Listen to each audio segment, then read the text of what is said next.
When I met my son's fiancée, she laughed in my face. At least you don't need a mask for Halloween. You're scary enough as it is.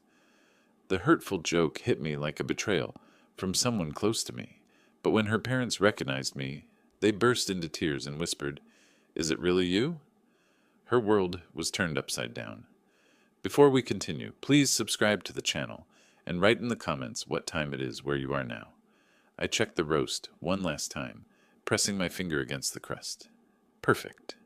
The potatoes had that golden color my late wife Marie used to achieve, and the green beans sat in the serving dish I'd inherited from my mother.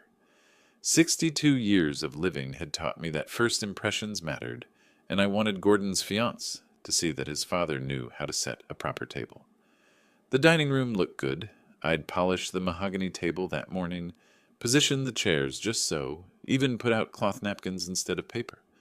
Pearl Morrison, that was her name. Gordon had been dating her for 4 months, spoke about her with an excitement I hadn't heard in his voice since his divorce 3 years back. I wanted this to work, wanted him happy, wanted to welcome whoever made my son smile like that. The doorbell rang at 6 sharp. I smoothed my shirt, walked to the front door, opened it with what I hoped was a warm, fatherly smile. "At least you won't need a Halloween mask. You're scary enough already." Pearl's words hit me like cold water. She stood there, grinning, blonde hair pulled back, dressed in clothes that probably cost more than my monthly pension. Gordon stood beside her, and instead of correcting her, instead of saying anything, he let out this awkward chuckle that made my stomach turn. My smile froze. "Come in. Dinner's ready." Pearl stepped past me, her eyes already scanning. She touched the door frame, glanced at the coat rack, examined the corner of the living room visible from the entrance. Her gaze moved like an appraiser's, calculating, judging. Gordon followed her in, gave me a quick shoulder pat that felt more like an apology than a greeting. In the dining room, I pulled out chairs for them. Pearl sat down, looked at the table setting, then at the walls. "Gordon mentioned you've lived here forever," she said, running her finger along the table edge. "The furniture certainly proves it. Do you ever think about updating?" I set the roast down carefully. "I like my home the way it is." "Of course you do." Her smile didn't reach her eyes. Gordon cleared his throat. "Dad's always been sentimental about this place. Right, Dad?" I carved the roast, placed slices on their plates. Pearl pushed hers slightly away before even tasting it, a small gesture I wasn't supposed to notice. But I did. I noticed everything now. "So, Clarence," Pearl said, picking up her fork like it might be contaminated, "you're retired now? What do you do with your time?" "I stay busy, I'm sure." She took a tiny bite, chewed slowly. "It must be lonely in such a big house. Do you ever think about downsizing? This place must cost a fortune to maintain." Gordon leaned toward her, physically choosing her side without realizing it. I sat at the head of my own table, watching them form a united front across from me. "The house is paid off," I said. "Maintenance is manageable." Pearl set down her fork. "Still, 4 bedrooms for one person. The neighborhood used to be nicer too, from what Gordon tells me. Property values have shifted." Something in her tone made me go very still. She wasn't making conversation. She was calculating. "The neighborhood is fine," I replied. Of course, of course." She touched Gordon's arm, that possessive little gesture. "Gordon and I were discussing options after the wedding.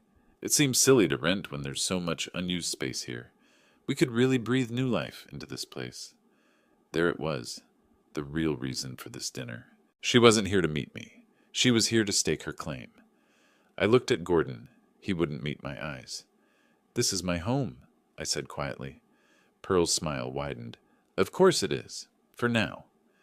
The silence that followed felt like standing on the edge of something dangerous. I could feel my hands wanting to shake, feel the anger building behind my ribs, but I'd spent 30 years running into burning buildings while staying calm. I knew how to control myself. I stood up. "Thank you both for coming. I think we're done for tonight." Gordon's head snapped up. "Dad, we just got here." "I said we're done."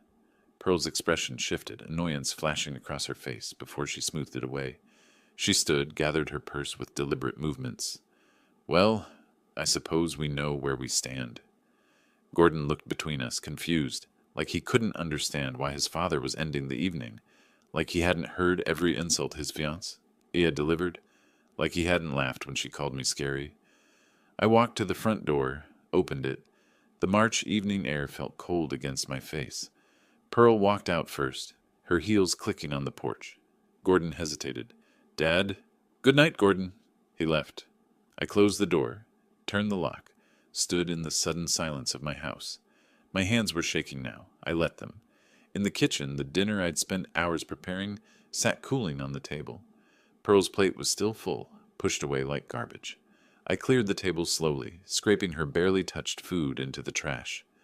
Washed each dish with precise, controlled movements. My jaw hurt from clenching it. The woman had walked into my home and cataloged everything I owned, like she was already planning where to hang her pictures.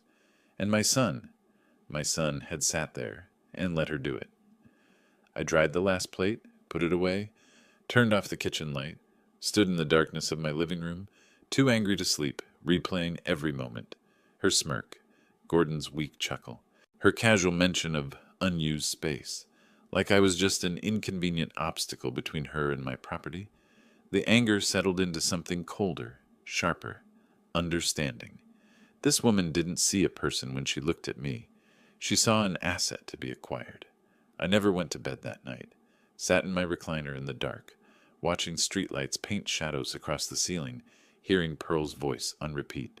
"At least you won't need a Halloween mask." Every time I closed my eyes, I saw Gordon's face, that nervous chuckle, the way he'd leaned toward her instead of defending me. By the time dawn light crept through the curtains, I'd replayed the evening 24 times. Each replay made it clearer. This wasn't about family. This was about real estate. The phone rang at 8:30. I looked at the caller ID. "Gordon," I answered. "Yes." "You embarrassed us last night." His voice was tight, accusatory. "Pearl was trying to connect with you, and you just shut down. What's your problem?" "My problem is being insulted in my own home." "She was joking. You're too sensitive. You need to apologize." Something in my chest went quiet and cold. "No, I don't." "Fine." He sounded like a teenager, petulant. "Don't expect to hear from us for a while." He hung up. I set the phone down, looked at my hands. Steady now. The shaking from last night had burned itself out, left something harder in its place. The week that followed felt strange. I kept my routine. Morning walk, grocery shopping on Tuesday, coffee at the diner on Thursday. But Gordon's absence sat in everything I did. I drove past his apartment twice. Didn't stop. Didn't call. Just drove past, looking at the windows, wondering if Pearl was in there planning her next move. At night, I sat at my computer, reading. Oregon inheritance laws, estate planning, property rights. The screen's glow hurt my eyes, but I kept reading, taking notes in my careful handwriting, highlighting passages about protection from family claims. I was learning the rules of a game I hadn't known I was playing. 7 days after that first call, Gordon called again. Different tone this time, excited, rushed. "Dad, I have great news. Pearl and I are engaged.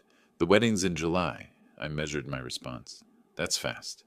"When you know, you know." He sounded so happy, so convinced. "And we've been discussing logistics.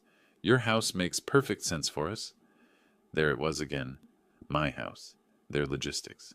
"What are you talking about?" I asked, though I already knew. "You've got all that room and you're alone there. 4 bedrooms just sitting empty. We'd be helping you out, really. Pearl's already looking at paint colors for the guest rooms." "Those aren't guest rooms," I said. "This is my house." "Don't be selfish, Dad. It's time to think about family." Family.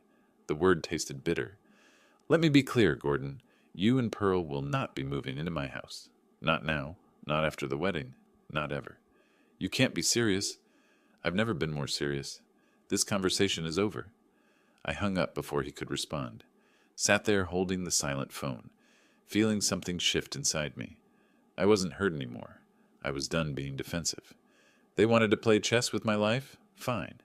But they'd picked the wrong opponent. I walked to my home office, pulled out the filing cabinet. Deed to the house, existing will, bank statements, pension information. I spread everything across the desk, taking inventory. Everything I'd worked for, everything I'd built through 30 years of crawling through smoke and carrying people out of burning buildings. Everything they thought they could just claim because I was old and alone, and supposedly too weak to fight back. I picked up the phone, called a notary service. I need someone to come to my home. Estate documents. Yes, as soon as possible. She arrived 2 days later, a professional woman in her 40s carrying a leather briefcase. I'd spent those 2 days drafting, researching, preparing. We sat at my dining room table, the same table where Pearl had insulted me, and I signed new documents. Each signature felt like drawing a line in the sand. These changes mean your estate will be handled according to these specific terms, regardless of any family expectations, the notary said, reviewing the papers. Are you certain? I'm certain. Where do I sign? After she left, I sat at my desk with a fresh notebook. Wrote down everything I knew. Pearl's background. Nothing yet, but I'd find out. Gordon's finances. Probably stretched thin if they were so eager to move into my house. Property laws. Studied. Will modifications. Completed. I crossed out options that wouldn't work. Circled strategies worth pursuing. By the time I closed the notebook, the afternoon sun was slanting through the windows. My reflection in the dark computer screen looked different. Harder. Calmer. I wasn't the confused host trying to please his son's fiancées anymore. I wasn't the father desperately hoping Gordon would defend him. I was a man who'd spent his life learning how to assess threats, formulate strategies, and execute plans under pressure. I'd pulled people from burning buildings. I'd made life or death decisions in seconds. I'd survived situations that would have broken weaker men. Pearl Morrison thought she could walk into my home, insult me, and take what was mine. She thought I'd roll over because I was old, because I was alone, because she'd convinced my son to choose her side. She was wrong. I opened the notebook again, started writing.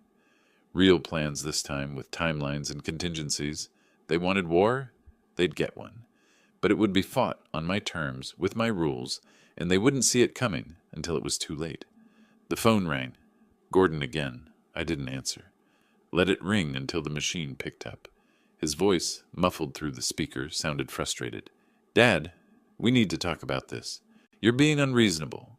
Call me back. I erased the message without listening to the rest. There was nothing left to discuss. They'd made their move. Now I'd make mine. 3 weeks passed quietly. I kept my routines, worked in the garage organizing tools I'd already organized twice, answered calls from old colleagues, but not from Gordon. The silence from my son felt deliberate, like he was regrouping. I knew what was coming. People like Pearl didn't give up. They adjusted tactics. The doorbell rang on a Tuesday afternoon while I was replacing a hinge on my workbench. I wiped my hands, walked through the house, saw Gordon through the front window. Alone, nervous posture, shifting his weight. I opened the door. Can we talk? He asked. I stepped aside, let him in, didn't offer coffee. We sat in the living room, me in my chair, him on the couch. Not comfortable, not social. Whatever this was, it had an agenda. Pearl and I have been planning the wedding, he started, hands clasped between his knees. The venues in Portland aren't cheap. We want to do things right, start our marriage properly. He paused, looked at his hands. I need to borrow $15,000. There it was, clean and direct. I almost respected the approach. That's a significant amount, I said. I know, but your family. This is important. His voice picked up speed like he was working through a script. Pearl is accustomed to a certain lifestyle. Her parents would help, but they've got their own financial situation. We'll pay you back, obviously.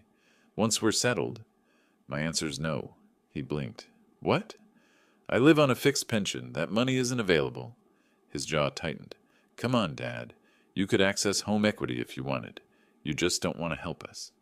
I don't want to fund a wedding I'm not convinced should happen. Gordon stood up, started pacing. This is exactly what Pearl said you'd do.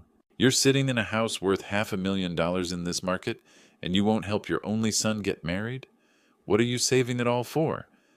I stayed seated, kept my voice level. It's mine. I earned it. That's reason enough. Earned it, he said it like an accusation.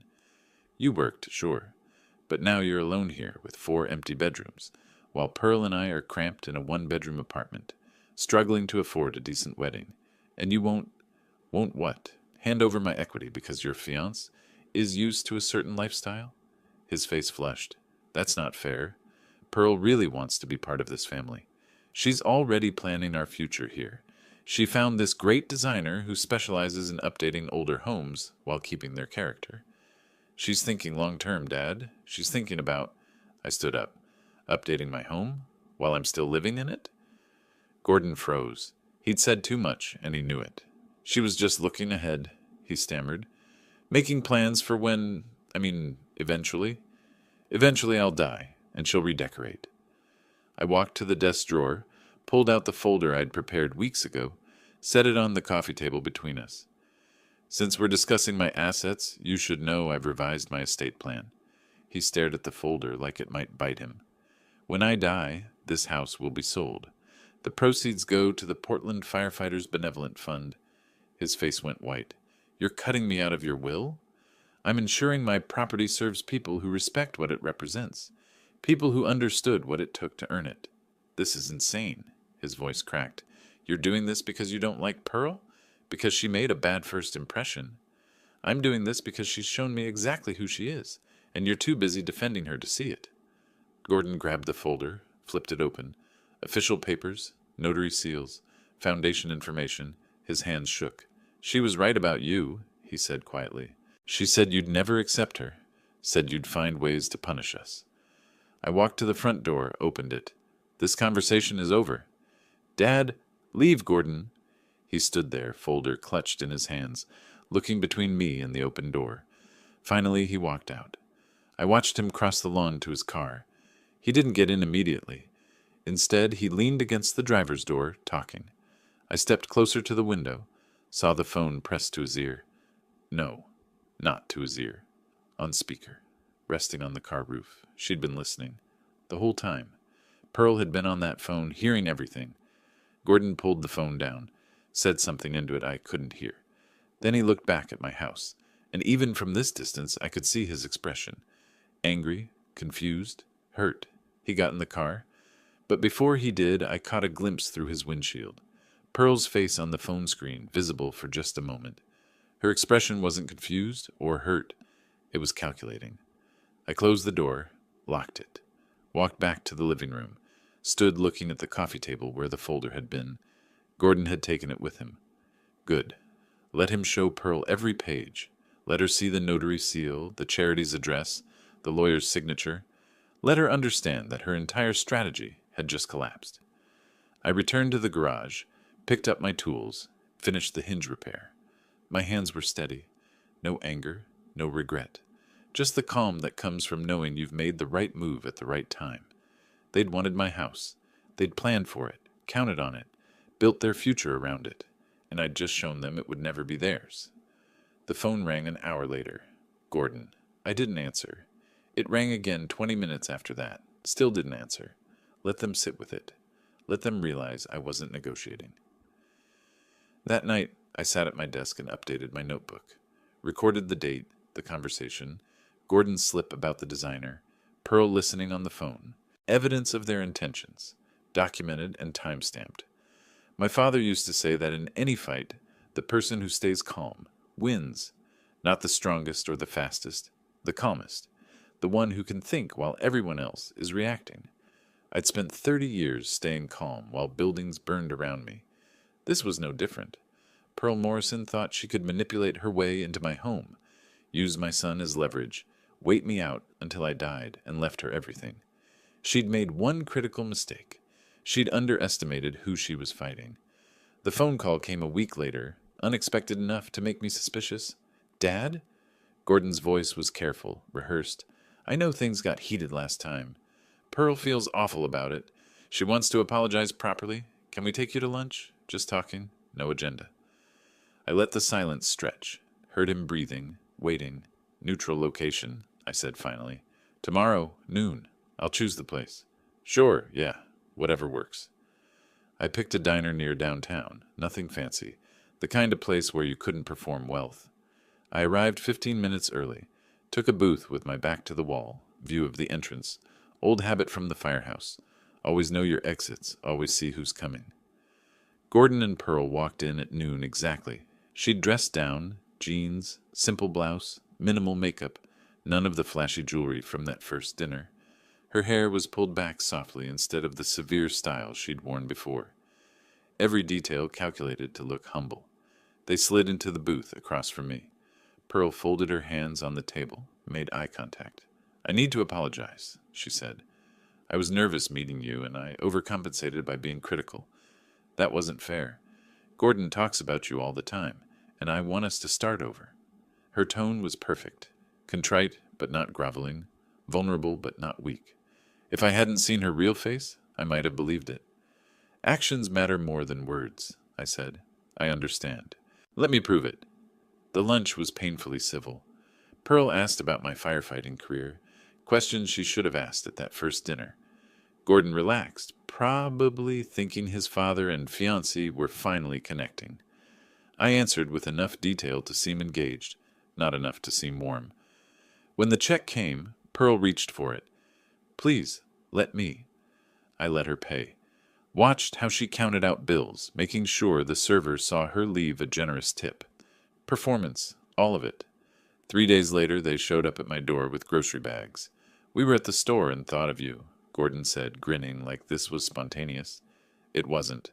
The bags contained expensive items I'd never buy myself: imported olive oil, artisan bread, organic vegetables. Pearl moved through my kitchen like she was trying on the space, putting things away, making helpful comments about my organizational system, complimenting the tile backsplash she'd probably criticized to Gordon in private. "This kitchen has great bones," she said. "You just don't see craftsmanship like this anymore." They stayed an hour. Pearl was warm, engaged, asked about my neighbors. When she left, she hugged me. Brief, appropriate, not too familiar. Gordon looked hopeful. The visits continued. Once a week, then twice. Sometimes with groceries, sometimes offering to help with yard work. Gordon knew I didn't need help with. Pearl's performance was consistent, but I watched for the cracks. They came. Standing at my front window during one visit, looking out at Tom's yard across the street, Pearl said, "Your neighbor really should do something about that yard. It makes the whole street look unfortunate." "Tom works 2 jobs," I replied. "He does his best." She didn't hear the warning in my voice. "Well, property values affect everyone. Some people just don't understand that." I filed it away. Another visit, she helped put away groceries and pivoted to finances. "Have you thought about what you'll do with the house eventually? I mean, maintaining it alone must be expensive. Gordon and I have been researching reverse mortgages." "I'm not discussing my finances with you." She backed off quickly, smiled, changed topics. But the intent had been clear. After each visit, I sat at my desk and wrote dated entries. What she said about Tom's yard, how she'd assessed my kitchen like she was planning renovations, the way she'd steered conversation toward money despite claiming she wanted to start over. 4 weeks into this charm campaign, they visited on a Sunday afternoon. Pearl excused herself to use the bathroom. When they left an hour later, I found magazines on my coffee table. Restoration Hardware, West Elm, expensive furniture catalogs I'd never order. I picked one up. Sticky notes marked various pages. Pearl's handwriting. Master bedroom, lighter colors. Living room, modern minimalist. Replace that awful wallpaper. She'd written room names from my house, marked furniture for spaces she didn't own. Left them here deliberately, I realized. A message, a claim, a preview of her intentions. The next visit, I was ready. "You left some reading material here," I said casually, holding up a catalog. Pearl's expression flickered. Surprise, then calculation. "Oh, those catalogs. I was just getting ideas for our apartment." I opened to a marked page, read her note aloud. "Master bedroom, lighter colors." "You don't have a master bedroom in an apartment, Pearl." Her smile froze. Gordon looked confused. "I must have been thinking about dream houses," she said lightly. "You know how it is, looking at furniture and imagining—" "You were imagining my master bedroom." I set the catalog down. "In my house." "Dad," Gordon started, She was just planning to redecorate my home. Again, despite all these apologies and visits and promises that she's changed. I looked at Pearl. "You haven't changed anything except your approach." Pearl's mask cracked. Just for a second I saw anger flash across her face before she smoothed it away. "You're being paranoid," she said, but her voice had an edge now. "Am I? You've spent weeks performing concern, bringing groceries I don't need, pretending to care about my life, all while making notes about which rooms you'll update first. Gordon stood up. This is ridiculous. She made some notes in a catalog. With room names for my house, Gordon. Specific plans for spaces she doesn't live in and never will. They left shortly after. No warmth in the goodbye. Pearl's performance had shattered, and she knew it. Alone, I flipped through the catalogs again, examined each note, each marked page. She'd been meticulous, matching furniture to specific rooms, noting measurements, planning color schemes. This wasn't casual browsing. This was an interior design strategy for a house she'd already claimed in her mind. I walked to my filing cabinet, pulled out the estate documents, checked the Charity Foundation's information one more time. Everything was in order. Pearl had adapted her tactics, played a longer game, but she couldn't hide her nature.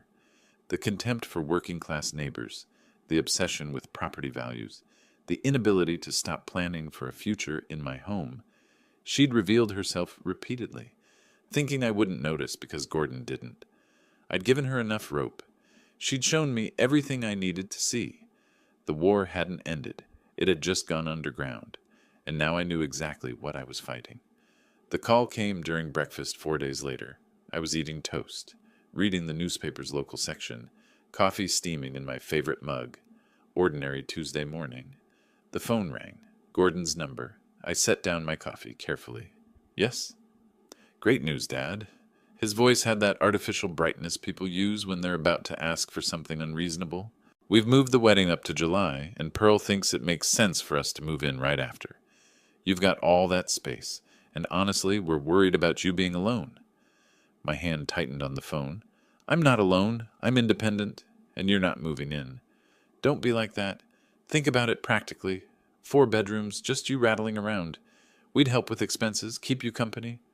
Gordon, the answer is no. His tone shifted, frustration bleeding through the rehearsed cheerfulness. You know what your problem is? You're selfish. You'd rather sit in that big house alone than help your own son. Do you even want me to be happy? I want you to be happy with someone who isn't trying to steal my home.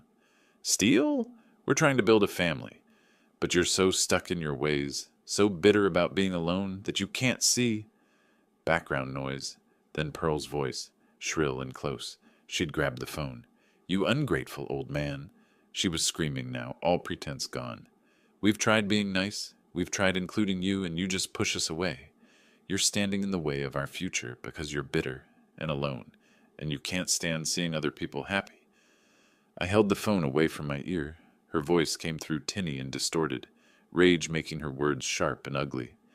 Nothing like the woman who'd apologized at that restaurant, who'd brought groceries, and smiled, and played humble. This conversation is over, I said calmly. We'll see about that. I hung up, set the phone on the table. My toast had gone cold. I wasn't hungry anymore. The silence that followed was different from before, heavier, waiting. 3 days passed, no calls, no visits. I kept my routines, but the tension sat in my chest like pressure before a storm. Then the mail came. Among the bills and advertisements was a professional envelope, Portland Realty Group. I opened it standing at my kitchen counter. Dear homeowner, thank you for your interest in our property evaluation services. Per your request, through Ms. Pearl Morrison, we've prepared a preliminary market analysis for your property at... I read it twice. The estimated value, $540,000. The request date, 3 weeks ago. Right in the middle of Pearl's charm offensive, when she'd been visiting with groceries and smiles and furniture catalogs. She'd been pricing my house, while pretending to apologize, while bringing me food, while performing concern. She'd been researching what my property was worth, planning to sell it, calculating her profit. I picked up the phone, called the real estate agency. A woman answered, professional and pleasant. I'm the homeowner at this address, I said. I never authorized this appraisal. A pause. Our records show Pearl Morrison contacted us on behalf of the family. She said you'd agreed to explore options for estate planning purposes. I agreed to nothing.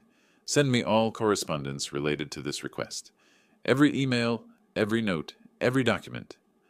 Of course, sir. I apologize for any confusion. We'll send everything today. I hung up, stood in my kitchen holding that letter, feeling something cold and final settle into place. She hadn't just wanted my house. She'd already been planning what to do with it after she had it. Researching market value, contacting agents, building her strategy while serving me organic vegetables and acting like she cared. I drove downtown that afternoon to an office building I'd researched days before. Rebecca Chen, attorney at law. Her receptionist showed me to a conference room with a view of the river. Ms. Chen arrived with a notepad and reading glasses, professional suit, firm handshake. "Tell me what's happening, Mr. Phillips." I spread the documents across her table. Property deed, previous will, the real estate letter, Pearl's furniture catalogs with her room notes. I explained the situation without emotion. Gordon's engagement, Pearl's behavior, the dinner insults, the money request, the false reconciliation, the property inquiry. She took notes in neat shorthand, asked pointed questions, examined each document. "What you're describing is financial exploitation positioning," she said finally. "She's laying groundwork to claim interest in your property. The fact that she's already researching market value suggests she's planning well ahead. Can she succeed? Not if we document properly. Your mental competence is clear, your decisions are sound, and we'll create legal structures she can't penetrate." Over the next hour, she outlined strategies, living trust amendments, transfer on death deed updates, documentation proving sound mind and absence of undue influence, beneficiary confirmations with the charity foundation, letters to Gordon explicitly stating his non-inheritance status regarding the property. Every page designed to close doors Pearl thought she could use. "She'll have no standing to contest anything," Ms. Chen said. "These documents, properly executed and witnessed, create legal barriers that even aggressive litigation can't break through, particularly in Oregon, where property rights and testamentary freedom are strongly protected." I signed documents for the next 40 minutes. Each signature witnessed by her, paralegal, notarized, dated, sealed. Each page another lock on a door Pearl had been trying to open. When we finished, Ms. Chen handed me copies in a leather portfolio. "Keep these somewhere secure. Make sure your son knows they exist. Transparency removes her ability to claim surprise or manipulation later." I drove home with the portfolio on my passenger seat. Back in my house, I filed the documents in my safe, kept copies in my desk, spread them across the dining room table one more time, reviewing what we'd built: irrevocable trust, transfer on death deed, updated will with mental competency affidavit, letters of intent, charity beneficiary confirmations, foundation acceptance documentation. Pearl Morrison had walked into my life 4 months ago with a plan to acquire my property. She'd insulted me, manipulated my son, performed false kindness, researched property values, made room-by-room renovation plans, and positioned herself to claim everything I'd worked for. And I'd just locked every door she'd been planning to use. My phone rang. Gordon again. I didn't answer. Let it go to voicemail, didn't bother listening to the message. Whatever he wanted to say, whatever new angle Pearl had coached him on, it didn't matter anymore. I'd built walls she couldn't climb, locked doors she couldn't open, created legal structures she couldn't penetrate. The house was mine, would always be mine, and when I died, it would serve people who understood what it took to earn it. She'd played a long game, but I'd played a better one. A week passed in careful silence. I worked in my garage, tended my small vegetable garden, had coffee at the diner with Tom from across the street, settled into the idea that my relationship with Gordon might be permanently severed. It hurt less than I expected. Maybe I'd been preparing for it longer than I realized. The phone rang on a Tuesday afternoon. Gordon's number. I almost didn't answer. "Dad," his voice sounded exhausted. "I know you're angry. I know Pearl crossed lines. But the wedding's in 3 weeks, and I can't get married with this tension." I said nothing. Let him fill the silence. "Pearl's parents, Thomas and Donna, they're good people. Maybe if we all meet, we can find some understanding. One more dinner, please. If this happens, it's in a restaurant," I said, neutral ground. "Having them come to your home would mean something. It shows you're willing to include her family in your space. Please, Dad, let them see who you really are." I thought about it. Weighed the risk of another disaster against the slim possibility of reaching Gordon one last time before this marriage locked him in. "I'll do this dinner," I said finally. "But understand, This is the last attempt. No more negotiations, no more chances. After Saturday, we'll both know where we stand. I understand. Relief flooded his voice. Thank you for giving us this. Don't thank me yet. Truth has a way of emerging at these gatherings. We set it for Saturday evening, 6 o'clock. Gordon would bring Pearl. Her parents would arrive separately. 6 people. 1 table. Whatever happened next. After hanging up, I walked through my house, seeing it with fresh eyes. Not just my space, but the stage for whatever was coming. The dining room where Pearl had first insulted me. The living room where I'd refused to fund their wedding. The kitchen where I'd received the real estate letter. Every room told part of this story. I spent the next days preparing. Cleaned windows until they gleamed, letting summer light flood through every room. Nothing to hide. Polished the dining table, that same mahogany surface where so much had already happened. Washed the good dishes, arranged 6 place settings, planned a menu that was neither extravagant nor simple.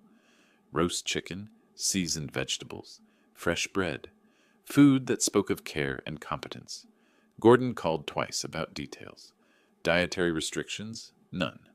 Arrival time? 6 o'clock sharp. What to bring? Nothing. Just themselves.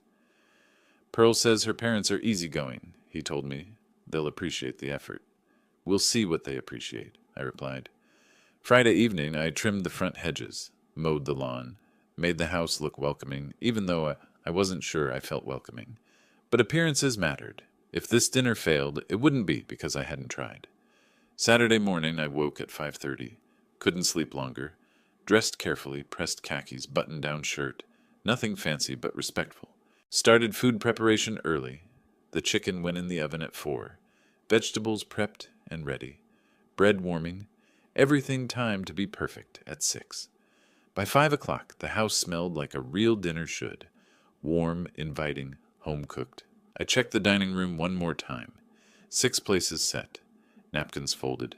Water glasses positioned. Wine ready if anyone wanted it. I stood in that dining room, hands in my pockets, looking at the prepared table. 6 chairs. 6 people who'd be sitting here in an hour, each with their own agenda, their own version of what should happen. Gordon wanted peace, wanted his father and his future wife to coexist somehow. Pearl wanted my property, wanted Gordon convinced that his father was the problem, wanted access to everything I'd built. Pearl's parents were unknowns. Gordon said they were good people, but he'd also said Pearl was wonderful when they first met. And me? I wanted truth. Wanted my son to see clearly what he was marrying. Wanted this situation resolved, one way or another. The late afternoon sun came through the windows at an angle, making the polished table gleam. Everything was ready. Food cooking, table set, house clean, me dressed and prepared. I sat in my living room armchair, the same chair where I'd sat sleepless after that first disastrous dinner. Folded my hands, breathed slowly. I'd spent 30 years running into burning buildings. Learned early that fear didn't help. Panic got you killed. You assessed the situation, made your plan, executed it with calm precision. You stayed ready for anything. This was no different. Whatever walked through my door tonight, anger, manipulation, genuine reconciliation, complete breakdown, I was ready for it. I'd done everything I could. Protected my property legally, prepared my home properly, offered genuine hospitality, despite everything that had happened. The rest was up to the people who'd sit at that table. My watch showed 5:45, 15 minutes. I stood, walked to the kitchen, checked the chicken one last time. Perfect. Turned off the oven, let it rest. Moved to the front window, looked out at the street. Empty for now. The setting sun painted everything gold. My lawn, my hedges, my house. The home I'd worked 30 years to own, maintained for 3 decades since, protected with every legal tool I could find. Tonight would change something fundamental. Either Gordon would finally see what I'd been trying to show him, or we'd end whatever remained of our relationship. Either Pearl's parents would reveal something useful, or they'd be more people I had to keep at arm's length. Either way, by the time everyone left tonight, we'd all know exactly where we stood. I returned to my armchair, sat quietly, hands folded, breathing steady, ready. Headlights swept through my front window at 5:40. I checked my watch. 20 minutes early. Unexpected. I took a breath, set down the dish towel I'd been using to wipe already clean counters, walked to the door. Gordon and Pearl stood on my porch. He held a wine bottle. She wore a cream-colored dress I hadn't seen before, and both had matching smiles that looked rehearsed in his bathroom mirror. "We know we're early," Gordon said, shifting his weight like a kid caught sneaking dessert. Pearl was ready, and I figured we could help with last-minute things. I stepped aside. "Come in." Pearl entered with her performance already running. "Clarence, the house looks absolutely lovely. You've gone to so much trouble." She touched my arm lightly as she passed, a gesture of affection that felt calculated even in its spontaneity. "It's no trouble." I took their coats, hung them in the hallway closet, accepted the wine Gordon handed me. "Expensive label, probably Pearl's choice." "See?" Gordon's relief was palpable. "I told you this would be good." We moved to the kitchen. I pulled the chicken from the oven, perfectly browned, timing immaculate despite their early arrival. Gordon immediately started making himself useful, carrying serving dishes to the dining room, arranging things on the sideboard. Pearl positioned herself at the counter, found the bread basket without asking where it was, started slicing the loaf I'd left on the cutting board. "Where do you want the salad bowl?" Gordon called from the dining room, left side of the table, near the head. "Got it." Pearl opened a drawer, pulled out serving spoons like she lived here. "Third drawer. I remember from my other visits." The words landed deliberately. She wanted me to know she'd cataloged everything, remembered the layout, studied this house she intended to claim. Her eyes met mine briefly, and beneath the helpful daughter-in-law performance, I saw satisfaction. She thought she was winning. Gordon's phone buzzed. He pulled it from his pocket, grimaced at the screen. "Work. Are you kidding me? I'm sorry. I have to take this." He glanced at Pearl apologetically, then at me. 2 minutes, I promise." He stepped onto the back porch, pulling the door closed. Through the window, I could see him pacing, one hand gesturing as he talked. The kitchen felt smaller suddenly, just Pearl and me with the counter between us. Her smile disappeared. The transformation was instant, like watching a mask slide off to reveal the face underneath. Her expression went cold, calculating, predatory. "You understand your mistake now, old man?" Her voice dropped to a hiss, low enough that Gordon wouldn't hear through the closed door. "Gordon's on my side, completely. He does whatever I tell him.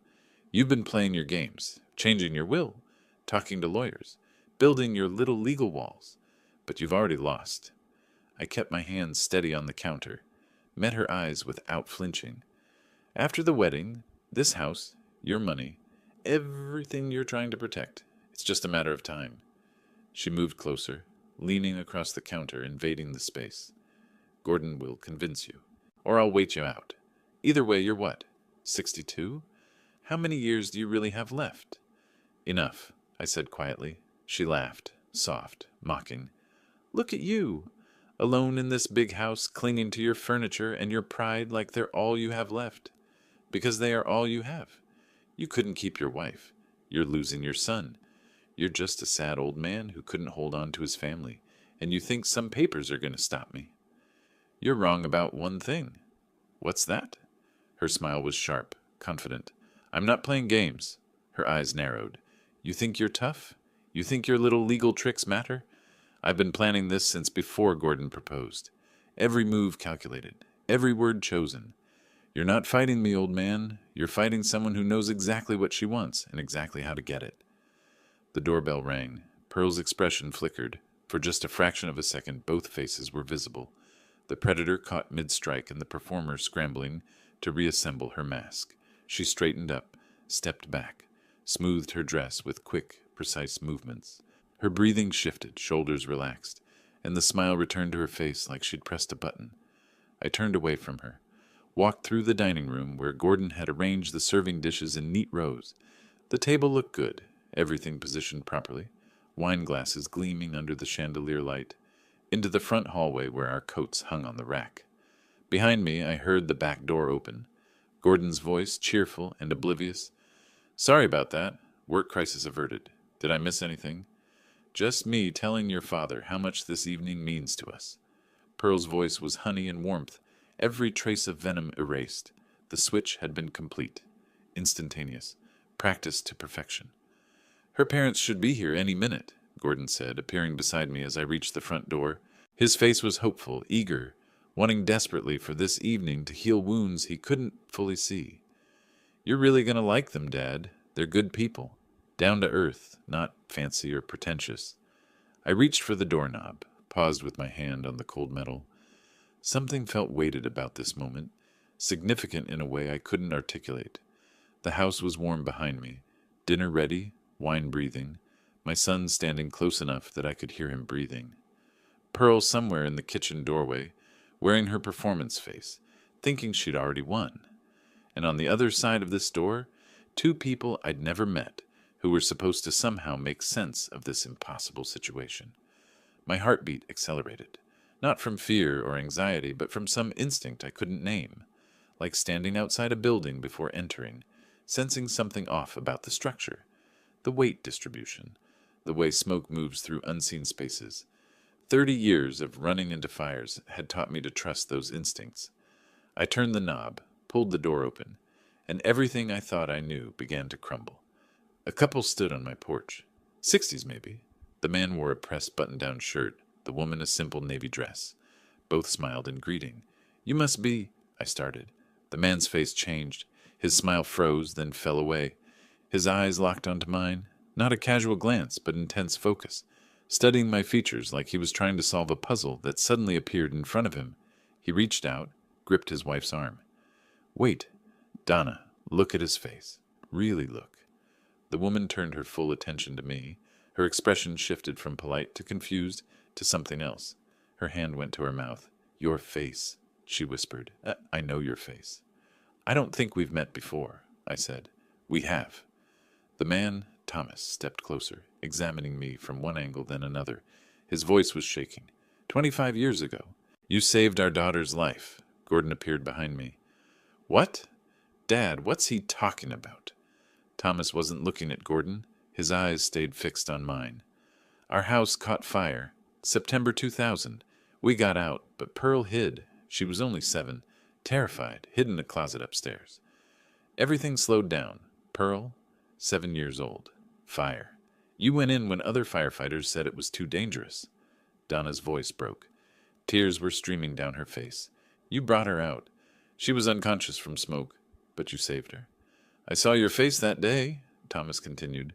"Covered in soot, exhausted, but you were holding our little girl. I'll never forget it. The building partially collapsed right after you came out. You could have died saving our daughter." My mind was racing backward. September 2000. 25 years ago. House fire on the east side.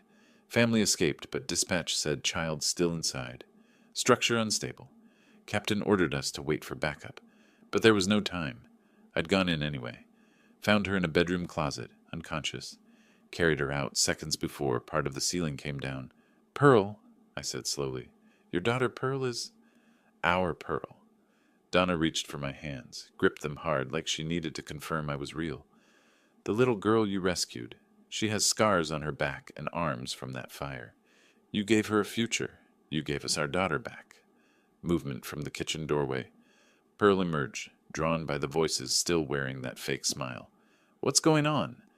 Then she heard Donna's words. "The firefighter who saved our daughter 25 years ago." Pearl stopped walking. Her smile cracked. "The fire—" Her voice was barely audible. "I remember strong arms, someone carrying me." She looked at me, really looked at my face.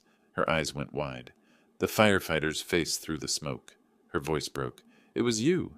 She stared at me, and I watched recognition slam into her like a physical force. Her expression cycled through confusion, realization, horror, shame. Her face went white. "You saved me?" she whispered. Then her legs gave out. She dropped to her knees on my living room floor, hands covering her face. A sound came from her throat, something between a gasp and a sob. "What have I done?" Her whole body was shaking. "I didn't know. I'm so sorry. I didn't know."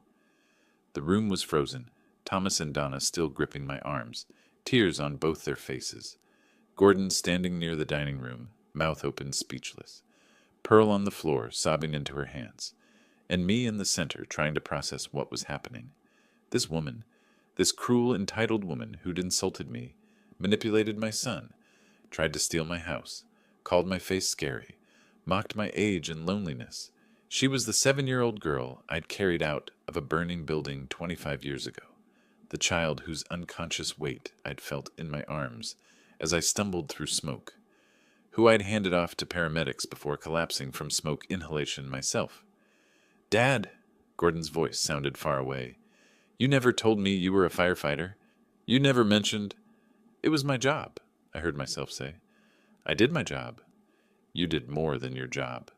Thomas's voice was thick with emotion. "You risked your life. We moved to Seattle right after. Too many memories in that house, that neighborhood. But I've thought about you every day for 25 years. Wondered who you were, if you knew what you'd given us." Donna was crying harder now. "We tried to find you afterward, but everything was chaos. And we were so focused on Pearl's recovery. The burns, the trauma, the nightmares. By the time we thought to search, we'd moved, and we didn't even know your name." Pearl made another sound. Not words, just raw anguish. Her parents looked at her, then at me, trying to understand what was happening, why their daughter was on the floor, devastated. "Pearl," Donna said gently. "Honey, what's wrong? This is wonderful. We finally found him. We can finally think." "She didn't know who I was," I said quietly. The words hung in the air.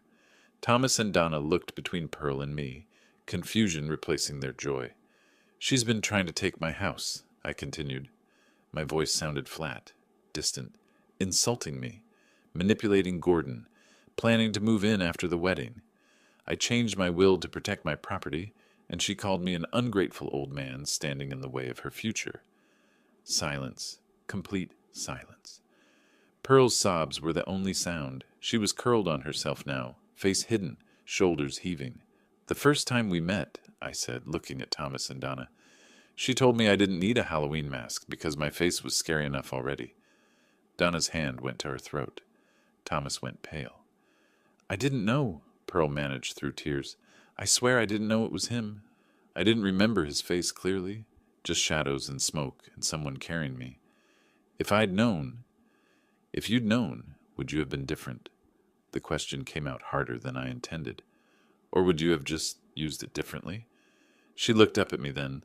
Her face was destroyed, makeup running, eyes red, expression shattered, and for the first time since I'd met her, I saw something genuine. "I don't know," she whispered. "I was so angry. About the scars, about the nightmares, about being weak and scared. I spent my whole life proving I was strong, that I couldn't be hurt. And I became—" Her voice broke. "I became cruel." Gordon finally found his voice. "Dad, why didn't you ever tell me you were a firefighter?" I looked at my son. "Because I left that life behind when your mother got sick. And after she died, talking about the past felt like opening wounds that hadn't healed. But you saved lives. You saved Pearl's life." "I saved a lot of lives," I said quietly. "It was my job for 30 years. I didn't know what happened to most of them afterward. Didn't know their names or their futures. Did my work and went home." Thomas was staring at me like I was something sacred. "You gave us 25 more years with our daughter. Watched her grow up, graduate, find Gordon. Every moment we've had with her. We owe you." Pearl made another broken sound. I stood there, surrounded by crying people, feeling like the ground had shifted beneath my feet. Everything I'd thought I understood about this situation had just been rewritten. The antagonist was someone I'd saved. The enemy was someone who owed me her life, and I didn't know what that changed. Character count. 5,996. Part 9. The full story. I needed to move. Standing in the hallway with everyone frozen in shock wasn't sustainable. "Let's sit down," I said, my voice cutting through the emotional static. I guided them toward the dining room. Thomas and Donna moved first, still holding each other, taking seats on one side of the table. Gordon helped Pearl up from the floor. She was shaking, unsteady, and led her to a chair across from her parents. She sat, but wouldn't look up, arms wrapped around herself like she was trying to hold her pieces together. I remained standing until everyone else was seated, then took my place at the head of the table. The food I'd prepared sat cooling on the sideboard, forgotten. None of us were thinking about dinner anymore. "Tell me what happened that night," I said to Thomas. He nodded, took a breath. September 2000. The smoke alarm woke us at 2 in the morning. By the time we got out of bed, flames were already consuming the first floor. Electrical fire, faulty wiring in the walls. His hands moved as he spoke, showing the configuration of their old house, the height of the flames. We got out through the back door, made it to the lawn. That's when we realized Pearl wasn't with us. Donna's voice broke as she continued. She'd been sleeping in her room upstairs. When the alarm went off, she panicked. Instead of coming to us, she hid. That's what 7-year-olds do when they're terrified. They hide. The firefighters arrived fast, Thomas said. Maybe 6 minutes. But the structure was already unstable. The captain was setting up, organizing the approach. We kept screaming that our daughter was inside, upstairs, but he said they had to wait for backup. The building could collapse. I remembered. Station 12, East Side. 2 a.m. call. Captain Morrison, different Morrison, no relation, had been cautious. By the book. Smart firefighting. Then one firefighter just went in. Thomas's voice shook. The captain was shouting at him not to go. Said the structure was compromised. But he went anyway. You went anyway. The memory surfaced, sharp and clear after 25 years of being buried. I'd been with Portland Fire for 7 years then. Young enough to think I was invincible, experienced enough to know better. But there was a child in that building. You disappeared into the smoke, Donna said, tears streaming down her face. We waited. It felt like hours, but was probably 3 minutes. Then you came out, coughing, covered in soot. You were carrying Pearl. She wasn't moving. I remembered the weight of her. 7 years old, unconscious, limp in my arms. The beam that fell behind me as I descended the stairs, missing me by maybe 2 feet. The captain's face when I emerged. Fury and relief, fighting for dominance. The paramedics worked on her right there on the lawn, Thomas continued. You stayed until they got her breathing properly. You had burns on your arms and face. He gestured to my forearms, and I realized he could see the scars there, faded but permanent. But you wouldn't leave until you knew she'd be okay. The captain was furious with you, Donna said. But you just said, she's 7 years old. I wasn't waiting.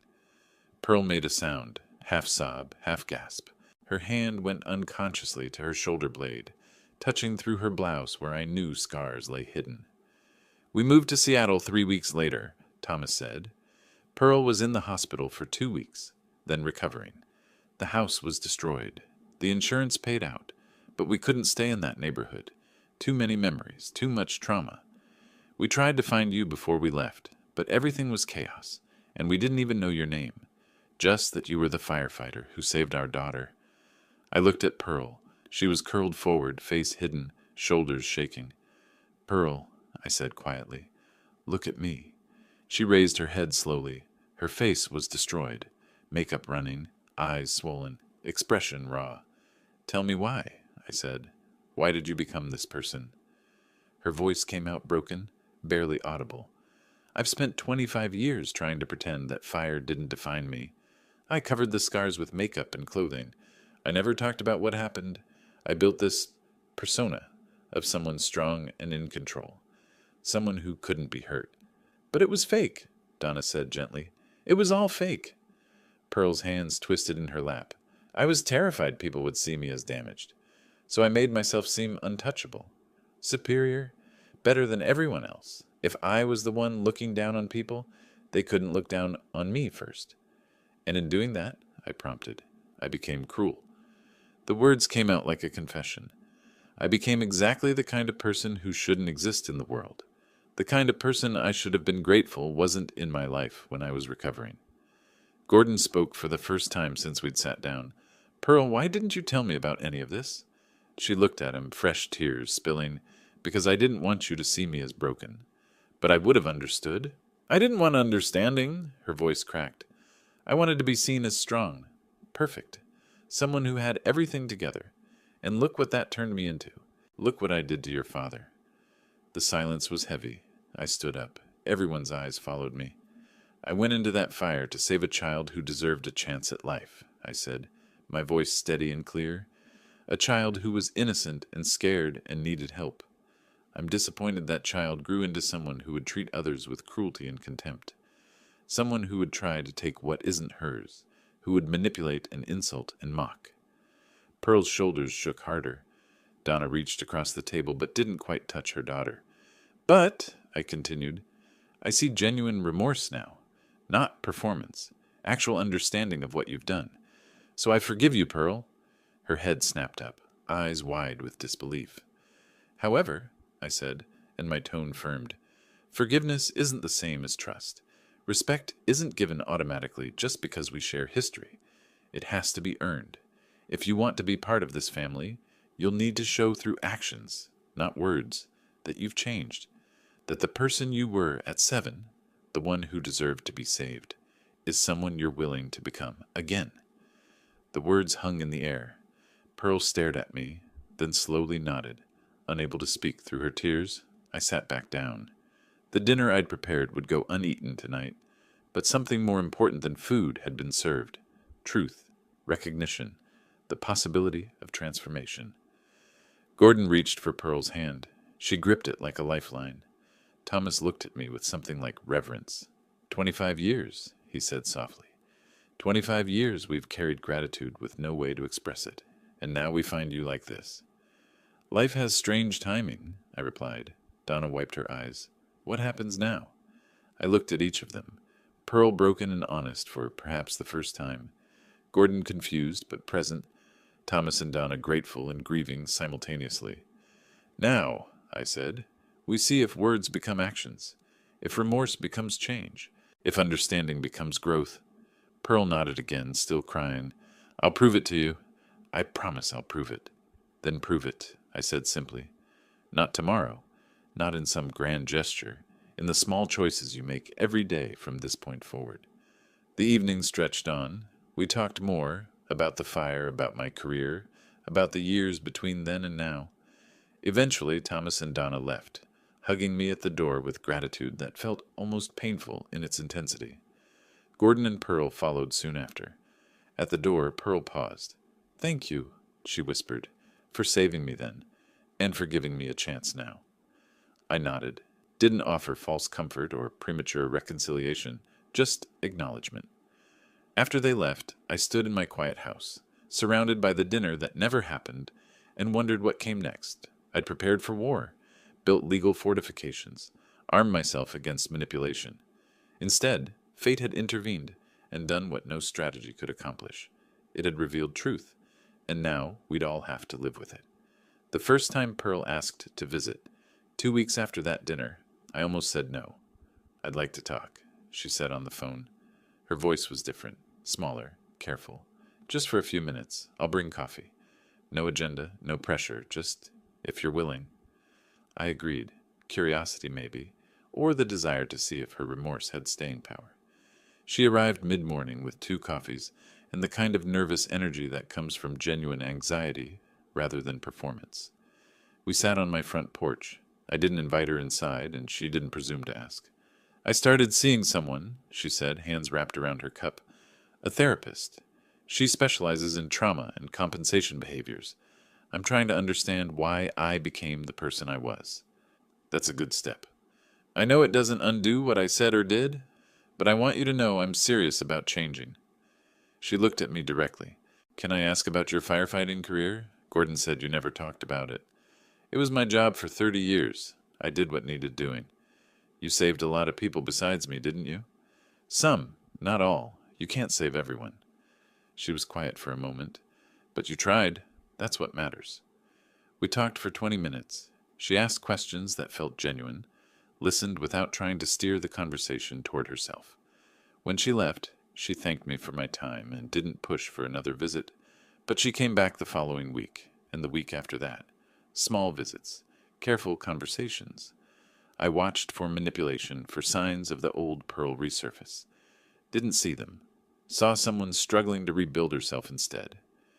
The wedding came in early August, not the elaborate event Pearl had originally demanded.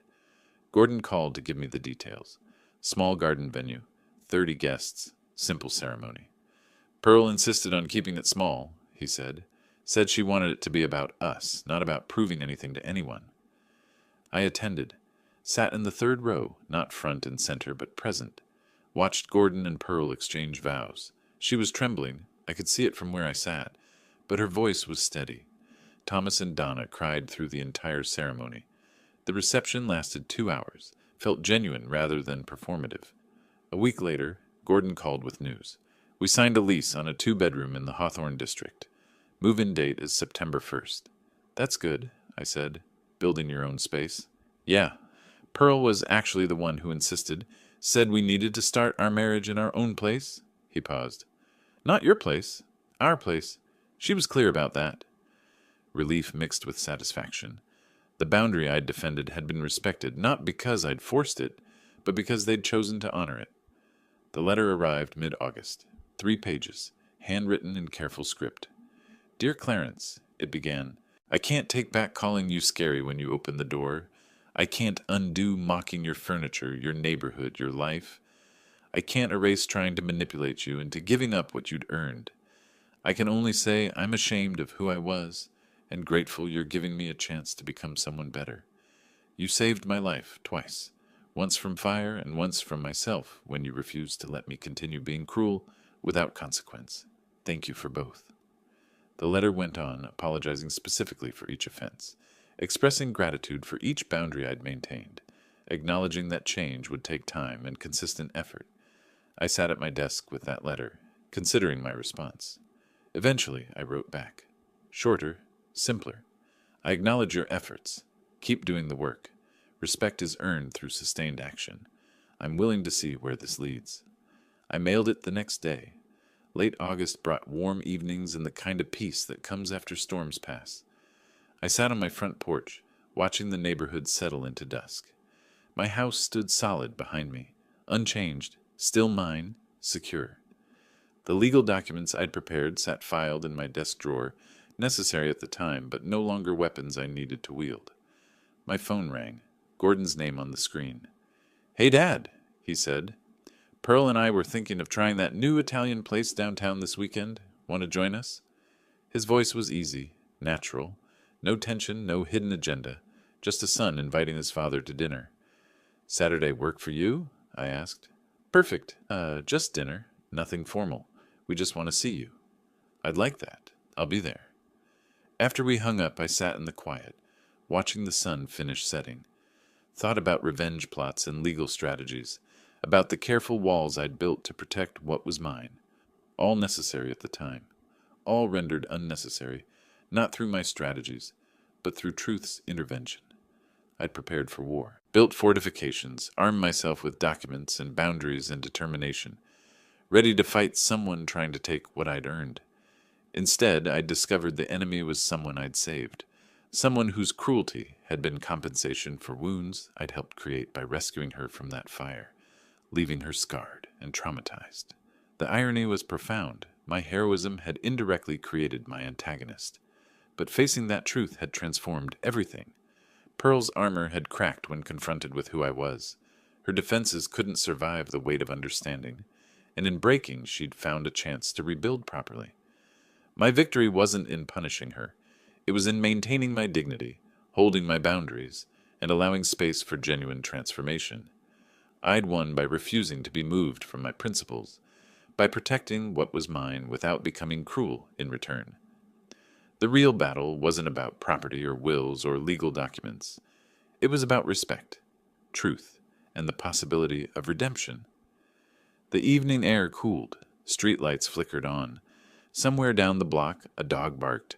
Normal sounds of a normal evening in a normal neighborhood. My neighborhood, my home, my peace. I'd saved a 7-year-old girl from a burning building 25 years ago, not knowing she'd grow into someone who'd threaten everything I valued, but I'd also given her a second chance to become someone worth saving again.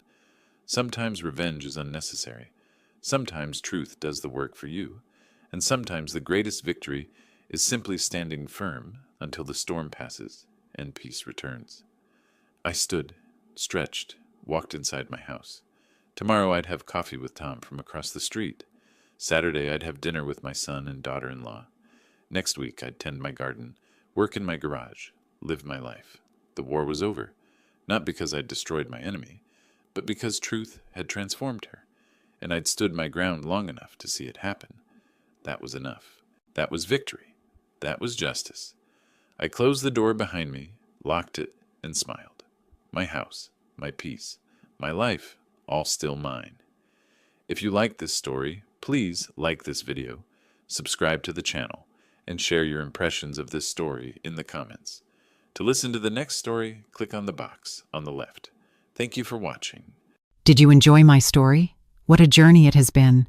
I truly wonder, what would you have done if you were in my shoes? Would you have chosen silence to keep the peace, or would you have done what I did to reclaim your dignity? Let's meet in the comments below. I'm so curious to hear your thoughts. I'm reading every single one. Which city are you listening from tonight? If my story resonated with you, you can support me and help me bring more stories like this to the world by sending a super thanks. Your sweet support means the world to me and allows me to continue this journey with all of you. On the screen now, you can see 2 new life stories that I highly recommend you watch next. There are so many more on my channel, each with its own lessons and triumphs. Don't forget to subscribe and click the notification bell so you never miss a new chapter. Thank you for being here with me. Until the next story, with love and respect.